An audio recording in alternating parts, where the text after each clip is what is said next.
Aleluia! Deus, eu vos saúdo com a doce paz do nosso Senhor e Salvador Jesus Cristo. Glória a Deus. Não vou poder abraçar a todos, com certeza, mas eu quero deixar meu abraço a todos os nossos amigos jovens.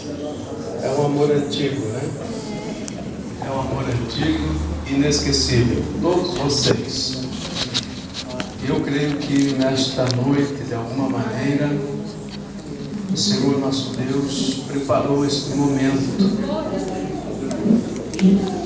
Acredito que o que está acontecendo aqui hoje, pelo menos para mim, não é uma mera coincidência. Algo muito profundo o Senhor tem para realizar hoje. Eu creio. Você está pronto? Aleluia! Glória a Deus. É muito forte a presença do Espírito do Senhor. Glória a Deus. Não é nem um chavão. Quantos estão sentindo? Aleluia! Glória a Deus. Muita realidade. Desde o primeiro momento, eu já pude perceber que o Senhor falou no meu coração a respeito de algo profundo que o Senhor tem para realizar com esta geração. Glória a Deus. E eu louvo a Deus pelo tema que vocês escolheram. Parabéns aos nossos jovens. Malaquias. Difícil quem escolhe um tema desses no livro de Malaquias hoje em dia. Geração que faz a diferença, muito difícil. Quem gosta do livro de Malaquias hoje em dia, né? São poucos que gostam. Mas eu louvo a Deus que vocês se sobressaíram. Viu? A bênção, né? Jovens animados. Glória a Deus. Geração que faz a diferença. Parabéns. Deus vos abençoe, todos esses jovens. Não vou poder abraçar vocês, mas vocês sabem que todos vocês estão no meu coração e muitos de vocês eu vi nascer. Eu acho que alguns, não sei até se eu não apresentei. E olha que eu sou novo, hein? Glória a Deus. Tem alguns que esticaram demais. Estou vendo o Natanael está muito grande, o Daniel está muito grande já, né? Glória a Deus. E outros jovens que nós estamos crescendo mais para os lados, assim, para frente também um pouquinho. Amém. Mas eu louvo a Deus pela vida de cada um de vocês. Amém? Vamos para a palavra? Abra a sua Bíblia então, Malaquias capítulo 3. Vamos procurar ser fiel ao tema que os irmãos escolheram e que o Senhor nosso Deus deve ser honrado na sua gloriosa palavra. Capítulo 3, vamos ler a partir do versículo 16.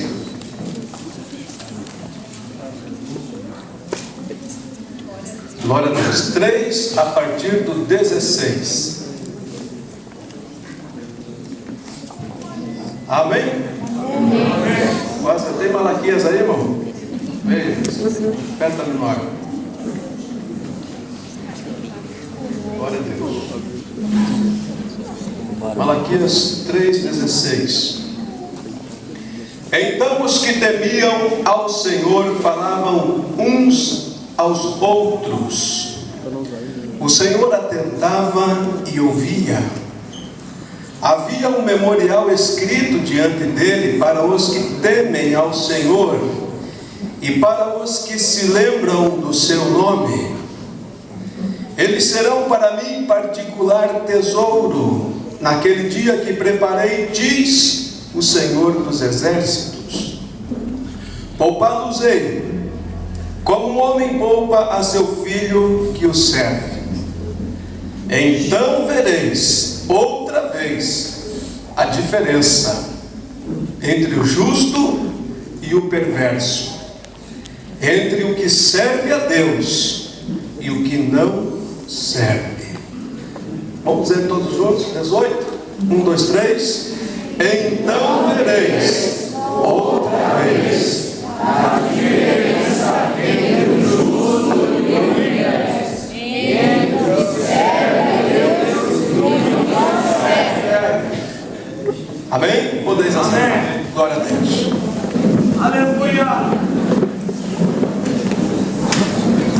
Deus vai adorar. Glória a Deus. Malaquias foi um profeta contemporâneo de Neemias, que profetizou durante um período do pós-cativeiro babilônico. Quem estuda a Bíblia sabe disso. Malaquias, ele profetizou numa época em que, infelizmente, Israel tinha voltado aos seus antigos pecados, estava em declínio espiritual. E nesse momento, o fracasso era iminente. O quadro religioso da nação nessa época era apenas aparente. As pessoas tinham aparência religiosa, porém interiormente eram vazios,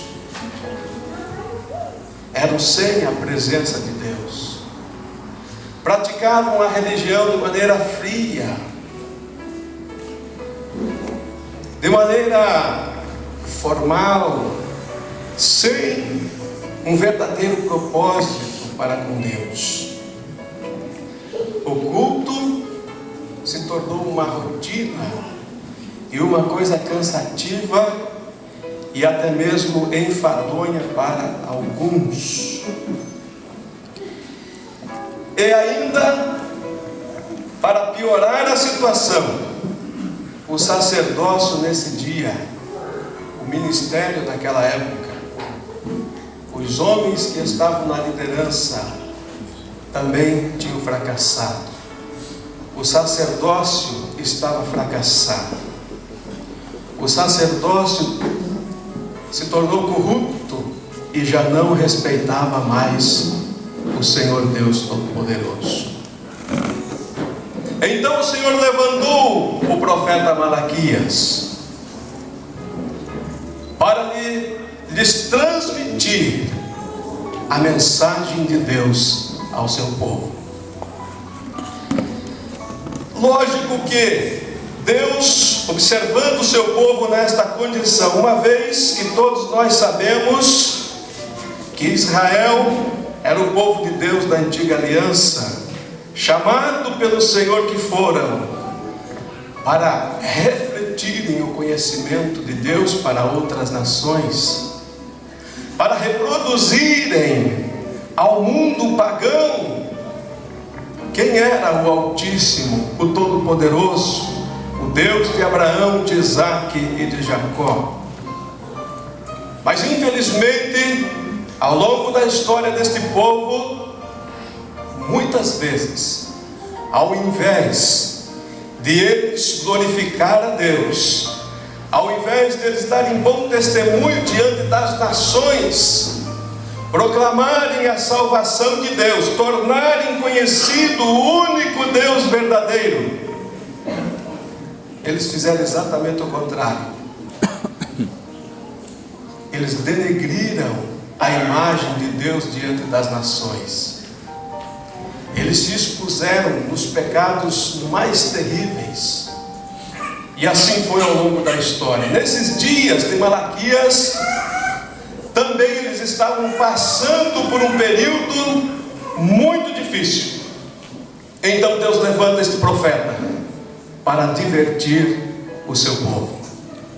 E a primeira advertência que o Senhor Deus enviou através do profeta Malaquias foi exatamente direcionada aos sacerdotes, a liderança daquela época. Porque os sacerdotes não estavam desenvolvendo o seu ministério, a sua chamada, acordo com a vontade de Deus, então o Senhor os adverte a respeito de 4 coisas que eles estavam fazendo contrários à vontade de Deus. A primeira coisa terrível que eles estavam fazendo é que eles não estavam reverenciando o Senhor Deus Todo-Poderoso. Faltava reverência ao Senhor. Porque o povo de Deus pode ser alegre? Pode ou não pode? Pode ser solto? Pode ou não pode? Mas tem que ser reverente. Se qualquer coisa que for feita ao Senhor não for feito com reverência, perde todo o sentido. Não há nenhum propósito diante de Deus. E os sacerdotes estavam fracassando no sentido de desprezar o nome do Senhor. E isto se reflete na seguinte frase que eles diziam: em que desprezamos nós o teu nome? Ainda eles estavam a se desculpar dos pecados que o Senhor Deus estava agora acusando-os. Segunda coisa terrível que eles estavam fazendo, os sacerdotes, a liderança naquela época, eles estavam oferecendo sacrifícios defeituosos ao Senhor. Eles estavam oferecendo animais doentes ao Senhor no sacrifício. Eles estavam aceitando que o povo trouxesse a oferta para o sacrifício, e o povo em decadência espiritual que estava, lógico, trazia o pior que tinha. Trazia o animal coxo, trazia o animal cego, trazia o animal defeituoso, e os sacerdotes recebiam aquilo com normalidade, com naturalidade, e ofereciam isso ao Senhor. Queriam que Deus se agradasse disso.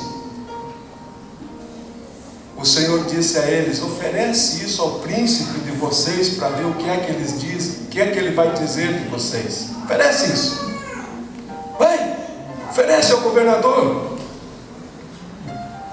Infelizmente eles estavam fazendo isso.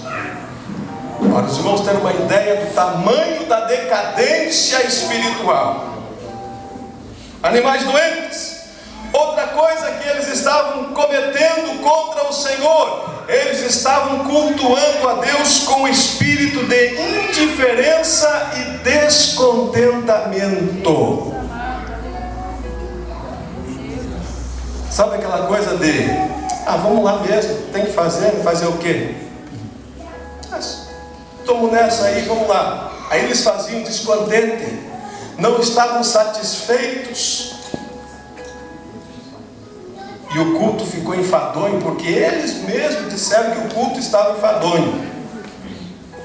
Porque assim, quando alguém não está com a sua comunhão em dia com Deus, pode ver, é o que mais reclama do culto. Diz que o culto estava frio, enfadonho, o culto estava gelado, não estava bom, né? Tanta coisa, né? Mas é a pessoa que está mal, não é o culto. O culto ao Senhor sempre será maravilhoso. O culto ao Senhor sempre será glorioso. Mas eles diziam: que culto enfadonho. Mas também um animal cego, coxo, sem reverência. Sabe aquela coisa de fazer de qualquer jeito? Estava desse jeito. Outra coisa que eles estavam cometendo, e a quarta, eles estavam violando o pacto levítico. O que significa isso? Significa que quando o Senhor Deus escolheu a tribo de Levi, das 12 tribos de Israel, Ele escolheu a tribo de Levi para ser a tribo sacerdotal. Essa tribo não haveria de proceder como as demais, ou seja, não teria terra e assim por diante. As demais outras tribos haveriam de sustentar a tribo de Levi, com os dízimos, com as ofertas, enfim, para que esta tribo servisse exclusivamente aos propósitos de Deus. Eram os obreiros da antiga aliança. E eles estavam, infelizmente, violando o pacto levítico. Sabe por quê?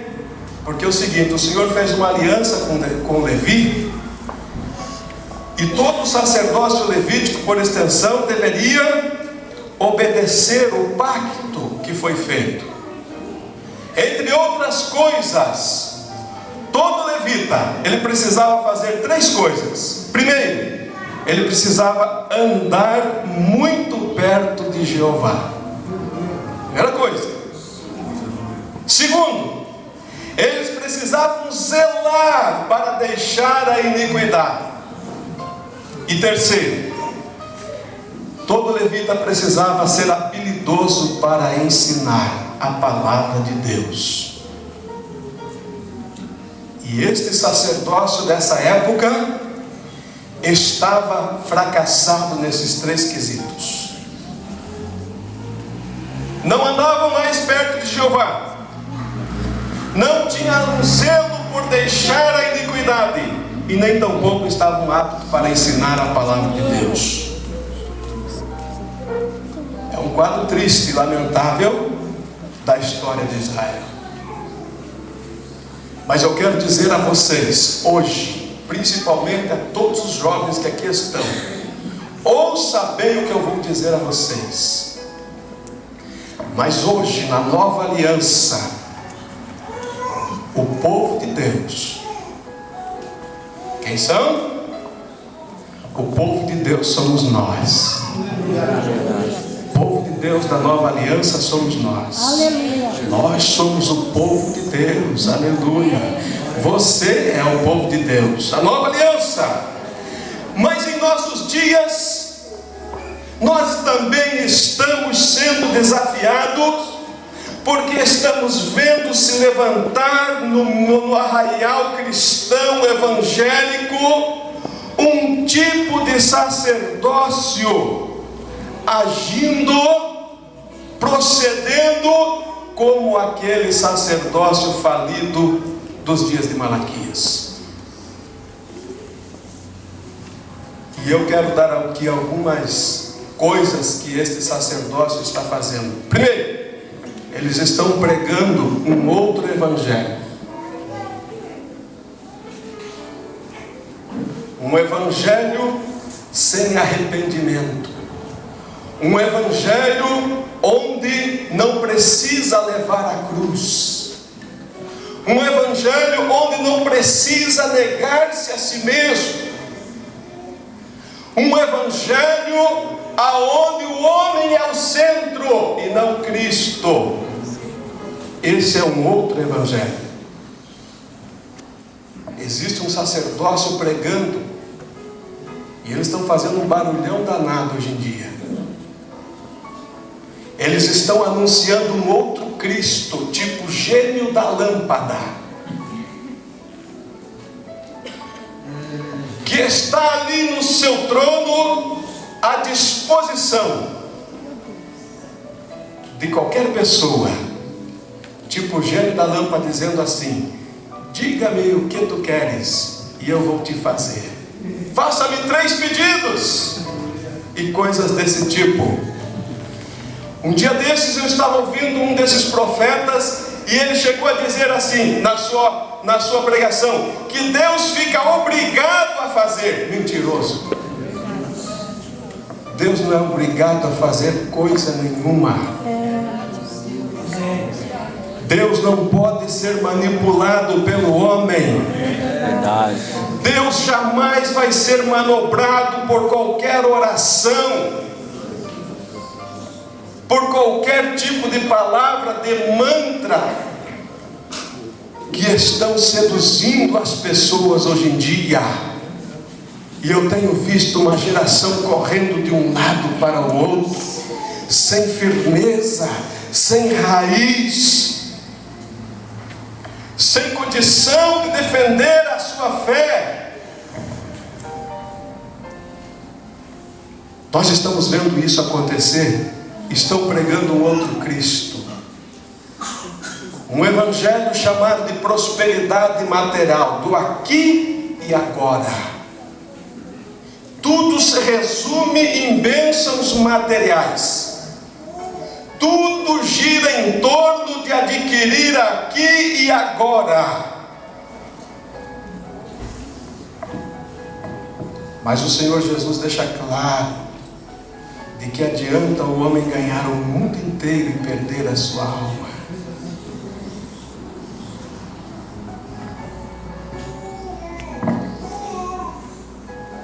Estão interpretando a prosperidade diferente do que diz a Bíblia. Estão vivendo como Asaf teve dúvidas a respeito de um momento da sua vida no Salmo 73, quando ele viu aparentemente os ímpios prosperando e os justos não. Ou seja, qual foi o problema de Asaf? O inveja. Asaf foi mais ou menos assim. Ele via o ímpio comendo churrasquinho todo final de semana, carrão do ano, numa boa, tal, tranquilo, e ele ali ralando. Só ovo. Arroz com ovo e feijão. Feijão, ovo e arroz. Ele olhava para o ímpio, churrasquinho, carro zerado, saúde. E Asaf foi um grande servo do Senhor, o segundo maior escritor de salmos. Foi um ministro da música. Mas Asaf teve uma coisa muito importante na sua vida também. Apesar dele sofrer uma crise interior, ao não compreender aquela situação, ele não espalhou isso para ninguém, ele guardou consigo. Pensou em desistir. Mas a Bíblia diz até que ele entrou no santuário de Deus. Aleluia! Ele entrou no santuário de Deus. E quando ele entendeu o que significa verdadeiramente ser próspero, nunca mais a vida de Asaf foi a mesma. Amém. Estou ensinando um tipo de prosperidade que não é o que a Bíblia diz, que não é o que o Evangelho defende. Outra coisa, esta geração de sacerdócio falido que tem por aí, estão também usando de técnicas psicológicas para dominar as pessoas, causando verdadeiro frenesi, manipulando com técnicas de palavras persuasivas, com técnicas psicológicas, com técnicas de autoajuda e outras técnicas mais, para não falar que eles estão utilizando também hipnotismo. Outro dia eu estava vendo na internet, porque a minha esposa me mostrou um congresso de avivamento, como é que é a palavra agora? Avivamento, não. Ah, sim, lembrei. Avivamento extravagante. Congresso de avivamento extravagante. Transferência de unção. E ainda o cidadão pega o paletó e sai dando umas paletosadas no povo assim. Pá, pá, pá, paletosada. Tá? E o povo cai na roda. Um sacerdócio falido, que precisa inventar coisas que não veem vocês como pessoas, veem vocês como um mero produto. Pensam em vocês apenas como pessoas que vão deixar algum tipo de dinheiro para eles. Nada contra as pessoas que desenvolvem o seu ministério legitimamente nesta área, nada contra.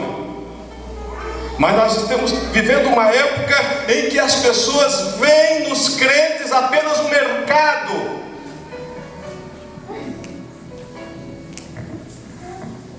Um mercado consumidor em potencial. não vê você como ser humano. Tem muita gente por aí decepcionada, porque foi tentar pedir o autógrafo lá, sei lá o que, foi tentar falar e não conseguiu, achou que a pessoa ia ser fácil, assim, não, irmão. Não é bem assim. Esse pessoal aí é estrela. Esse pessoal aí é celebridade.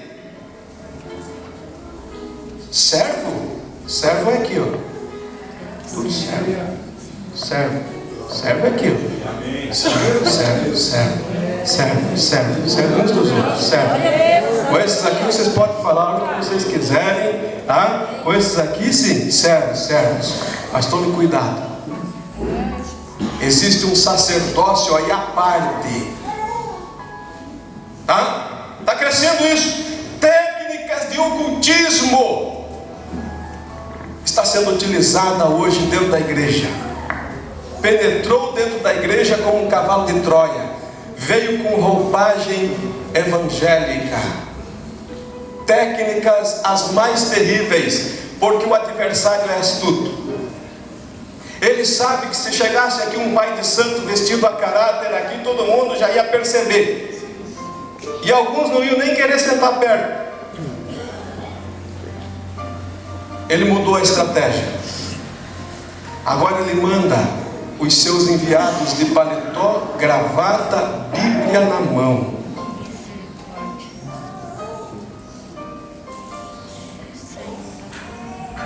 Você olha, parece que é, mas não passa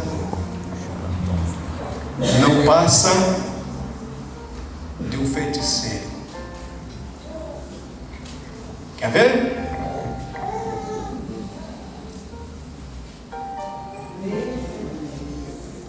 Vocês não viram nada parecido? Em nome de um avivamento, um suposto avivamento que estão pregando, pessoas são tomadas por espírito que não é o Espírito de Deus. Pessoas que estão acreditando que elas nasceram para ser cabeça, que todo mundo vai ter que se dobrar diante delas e beijar os pés dela.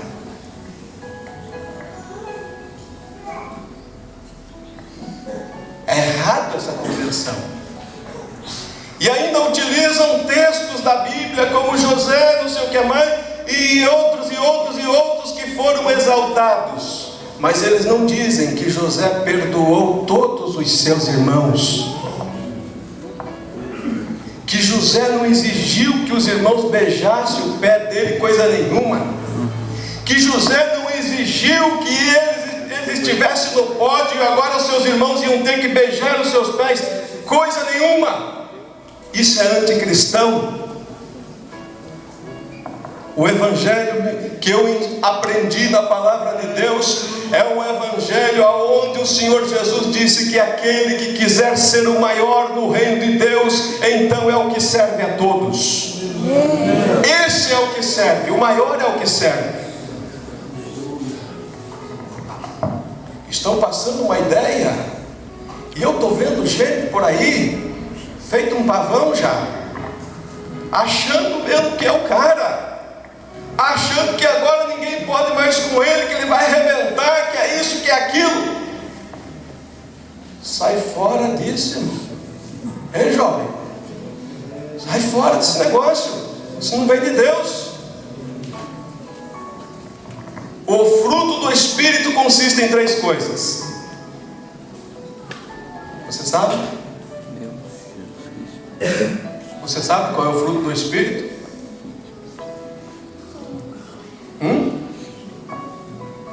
Você sabe qual é o fruto do Espírito? Bondade, justiça e verdade. E dentro dessas características, a humildade, ela está colocada como também um fruto do Espírito. Nenhum de nós pode se arrogar de coisa alguma. Nenhum de nós pode se gloriar de coisa alguma. Ninguém pode. Mas se alguém se gloriar, diz o Senhor, glorie-se nisto, em me conhecer e saber que eu sou Deus. Aleluia! Triunfalismo, autoajuda. Irmãos, eu fico besta de ver alguns pregadores no púlpito deixando a palavra de Deus de lado e pregando autoajuda. Se eu quisesse autoajuda, eu leria Lair Ribeiro, eu leria, enfim, os mestres da autoajuda. Eles fazem muito bem isso. Você assiste uma palestra com eles e eles dizem que você é capaz de vender areia no deserto, e você compra aquela ideia e sai para o deserto vender areia. De tanto que eles têm um poder de convencimento. Autoajuda. Mas nós não precisamos de autoajuda. Nós precisamos de ajuda do alto. Verdade. Amém? A igreja não depende de si própria. A igreja depende da ajuda de Deus. A igreja depende do nome de Jesus. A igreja depende do poder do Espírito de Deus. Aquela geração nos dias de Malaquias não fez a diferença. Diga comigo. Eles não fizeram a diferença. Isso. Eles não fizeram a diferença. Infelizmente eles não fizeram. Mas aí o Senhor também advertiu o povo. Primeiro foi os sacerdotes, segundo o povo. O povo também estava envolvido com vários pecados. Primeiro, divórcio. Segundo, incredulidade. Eles acreditavam e estavam insinuando que Deus se agradava era dos malfeitores, porque os malfeitores faziam as coisas e não acontecia nada de ruim com eles. Eles estavam insinuando que Deus estava concordando com isto. Outra coisa que eles estavam cometendo: eles não estavam entregando os dízimos. Eles não estavam entregando os dízimos. É por isso que está escrito, o Senhor disse: trazei todos os dízimos à casa do tesouro, para que haja mantimento na minha casa, diz o Senhor, e depois fazei prova de mim. Porque eles não estavam trazendo, e por isso também estavam sofrendo as consequências. Hoje, infelizmente, também muitas pessoas que se julgam cristãs estão a praticar os mesmos pecados. Deixe-me dizer algo que li para vocês a respeito de uma situação de um casal. Casal que entrou numa lanchonete para comprar um lanche para a viagem. Olha só isso. Pegaram o lanche, levaram para casa, porque seria levado para a viagem. Antes de sair para a viagem, foram verificar o lanche, que não verificaram na hora, porque apenas pegaram o pacote. E aconteceu o quê? O gerente daquela lanchonete, ele trocou os pacotes. Ele pegou por engano um pacote que estava com todo o dinheiro do movimento do dia. E quando eles abriram o pacote e viram todo aquele dinheiro, eles decidiram que antes de viajar eles iam entregar aquele dinheiro. Chegando de volta à lanchonete, eles entregaram o dinheiro. Aquele homem ficou assim, admirado, porque já estava ficando desesperado, não sabia para onde tinha ido. E ele então agradeceu aquele casal e disse: olha, muito obrigado, meus amigos. Hoje em dia é difícil ter pessoas como vocês, honestas. Muito obrigado. Aí ele lembrou: olha, eu tenho um amigo que é repórter. Tem um amigo repórter, e eu vou ligar para ele agora, para ele vir aqui fazer uma entrevista com vocês, porque esse gesto que vocês fizeram tem que ser destacado. Hoje em dia é difícil encontrar pessoas assim como vocês. O casal disse, não é preciso, né? Isso aqui qualquer um faria, aquela coisa toda, eles conversaram e tal. Mas o dono da lanchonete, o gerente da lanchonete disse assim, não, mas eu faço questão de fazer essa entrevista com vocês. Foi nesse momento que o homem, ele chama o gerente da lanchonete à parte e diz o seguinte, olha, é o seguinte, é aquilo. Sabe por que eu não quero que chame? Eu não quero que chame pelo seguinte, é que essa mulher que está comigo aí não é minha esposa. E se vier um repórter, a minha família vai ver e o negócio vai pegar. Vai ficar muito desconcertante. Repita comigo, isto não faz a diferença. Não adianta apenas saber, repete. É preciso obedecer. Não adianta apenas falar. É preciso praticar. Amém? Mas aí terminou a história? Não.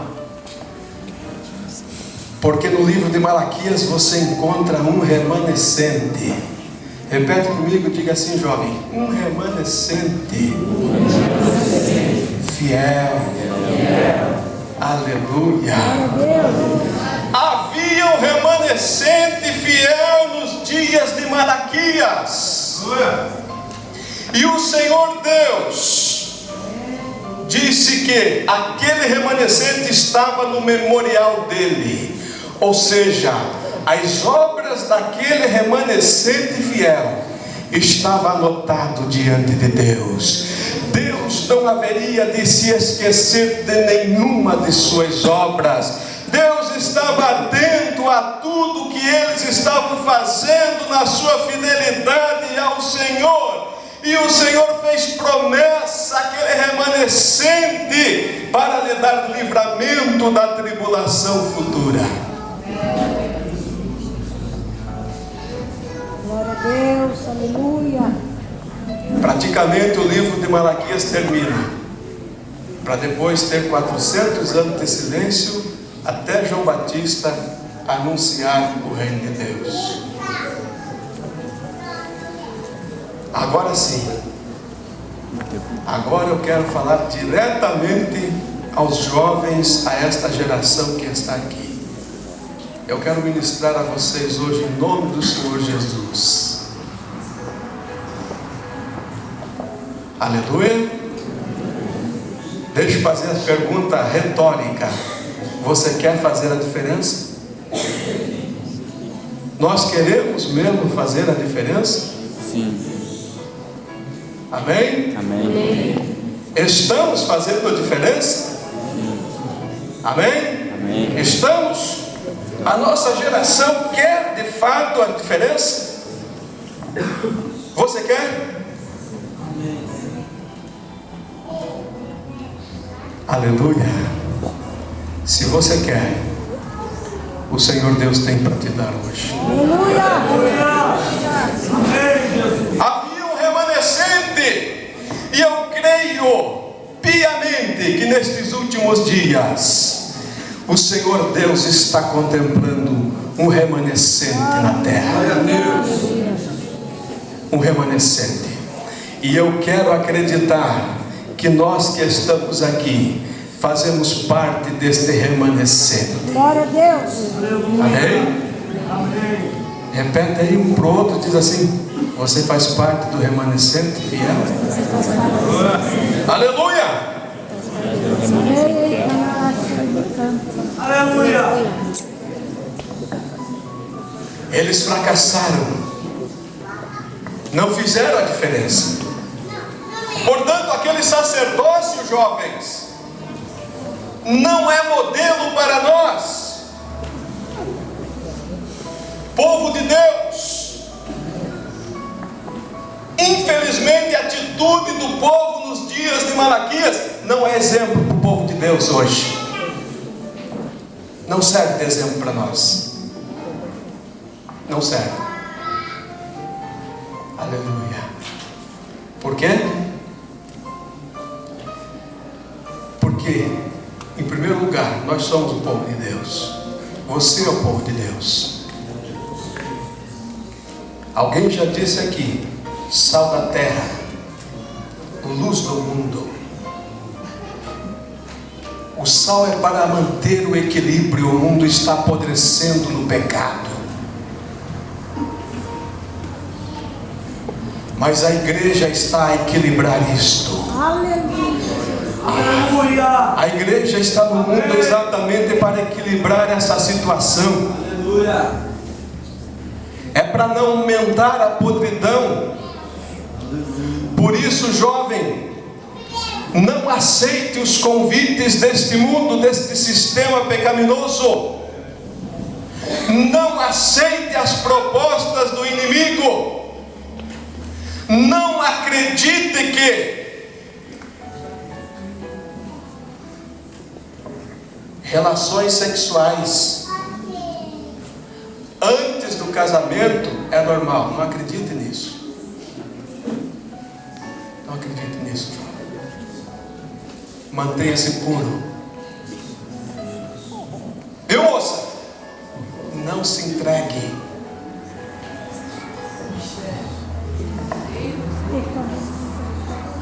Não deixe que te usem. Depois vão falar mal de você. Depois vão contar o que fizeram para os outros. Vão denegrir a tua imagem. Você vai ficar rebaixado. Não deixa que isso aconteça. Siga Deus. Você terá um casamento feliz. Você terá uma esposa maravilhosa. Você terá um jovem marido. Meu Deus, quantos aqui não estão olhando? Todos bonitos, todos lindos. Deus tem para você o melhor, jovem. Faça a diferença, sim, porque o Senhor é contigo nesse propósito. Você faz parte desse remanescente. Não pense jamais em entrar na onda. Lá fora, vou ficar com esse, vou ficar com aquele, vou ficando e fica, e fica, e fica, e fica. E provavelmente não ouvirá a voz da trombeta. Quando se der conta, a revelação do homem iníquo no mundo, o anticristo chega e já passou o arrebatamento e tudo. Não deixe que isso aconteça. É uma geração que tem que fazer a diferença. Eu me lembro desde 90, nos anos 90, quando o Senhor falou comigo pela primeira vez e me chamou para o seu ministério. Pela sua misericórdia, nos anos 90,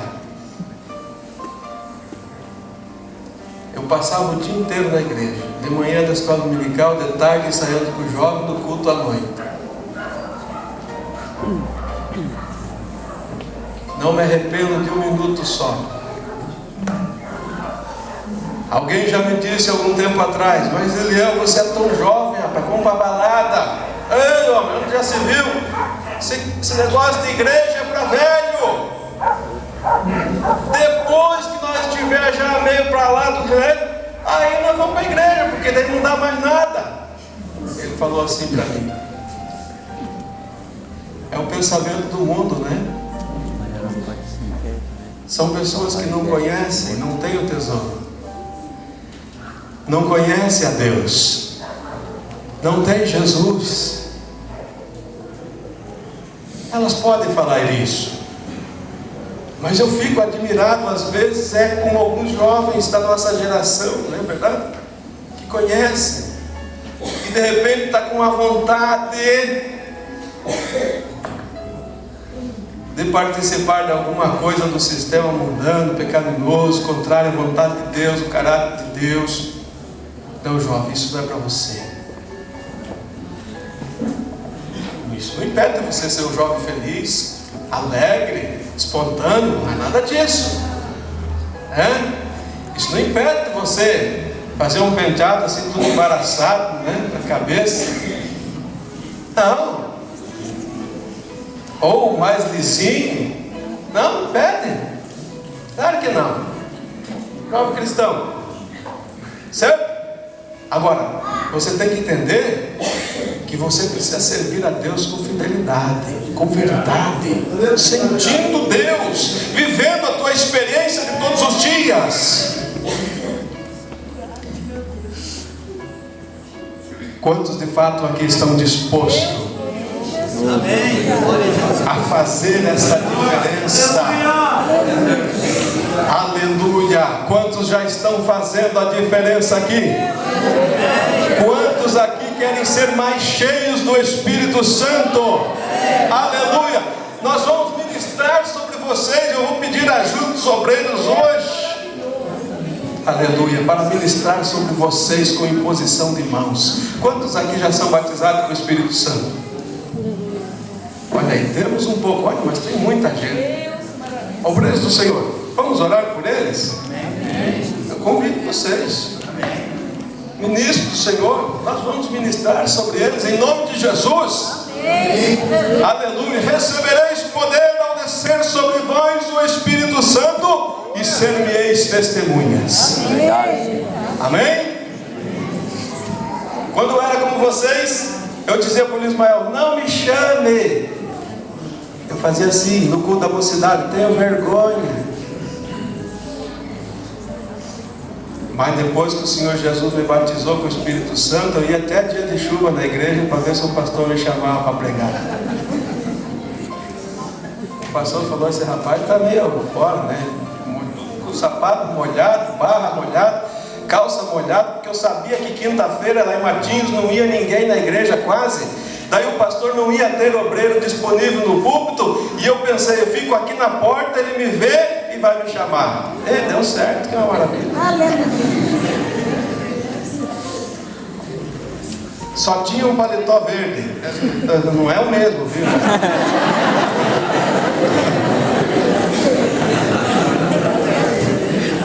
Não é o mesmo, viu?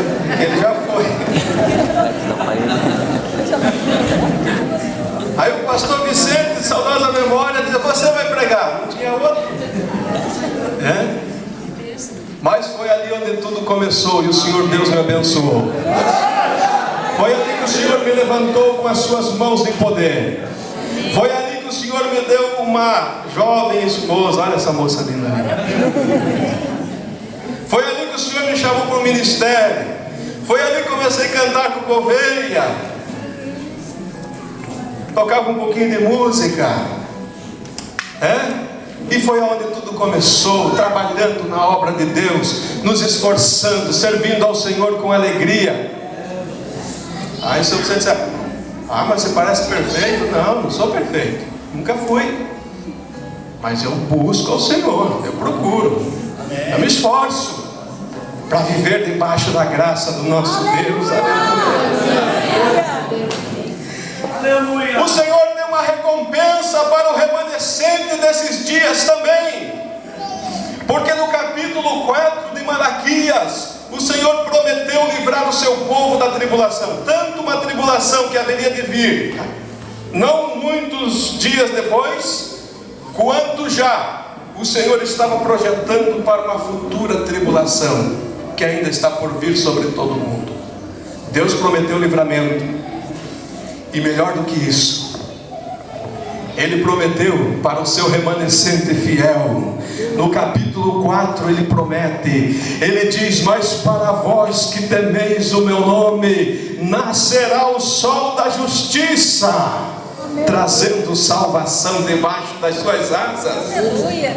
E o sol da justiça, sem dúvida alguma, trata-se da pessoa bendita de nosso Senhor e Salvador Jesus Cristo, que vai voltar nas nuvens dos céus com todo o poder e toda a glória, e ele vai trazer fogo contra os ímpios, fogo de juízo sobre os ímpios, mas ele vai trazer glória e resplendor sobre os justos. Quantos querem desta glória e deste resplendor? Vem aqui à frente já. Vem. Quantos querem glória, resplendor, poder de Deus na sua vida? Vem aqui na frente agora. Os ministros do Senhor vão orar por vocês. O Demair vai cantar aqui aquele hino, se possível aquele. É por isso que... Aleluia. Vem para frente, vem. É uma geração. Nós precisamos